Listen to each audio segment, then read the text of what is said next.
حول جماعة التبليغ منها امرأة تقول زوجي يخرج مع جماعة التبليغ وأنا امرأة صالحة الشهوات من الأولاد، ولكن كيف أتعامل مع زوجي المسؤول على الرفاق مع هذه الجماعة وأبتعد عن الأمور تعاون في مكتب الدعوة وأزور مناطق جارية كالنشيمة وتؤثر على التدين بدعوة هؤلاء من جماعة التبليغ يحذرون من الجلوس العلماء وطلبة العلم وأنهم يوجبون على أتباعهم والخروج معهم.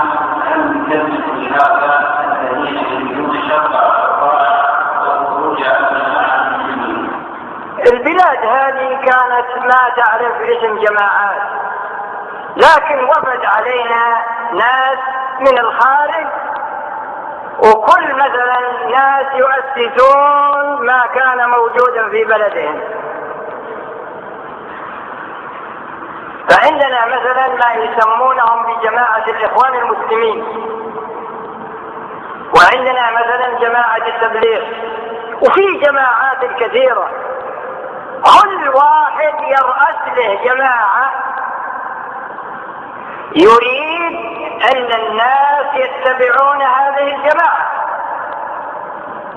ويحرم ويمنع اتباع غير جماعته، ويعتقد أن جماعته هي التي على الحق وأن الجماعات الأخرى على ضلال. فكم في حق في الدنيا؟ الحق واحد. كما ذكرت لكم أن الرسول صلى الله عليه وسلم بين افتراق الأمم، وأن هذه الأمة ستفترق على 73 فرقة كلها في النار إلا واحدة. قالوا من هي يا رسول الله؟ قال من كان على مثل ما أنا عليه اليوم وأصحابي. فكل جماعة تضع لها نظام ويكون لها رئيس، وكل جماعة من هذه الجماعات يعملون بيعة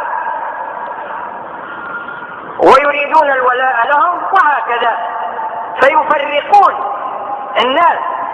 يعني البلد الواحدة تجد أن أهلها يفترقون فرق، وكل فرقة تنشأ بينها وبين الفرقة الأخرى عداوة.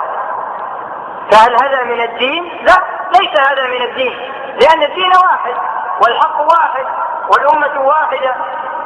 الله جل وعلا يقول كنتم خير أمة، ما قال كنتم أقساما، لا، قال كنتم خير أمة أخرجت للناس. في الحقيقة أن الجماعات هذه جاءتنا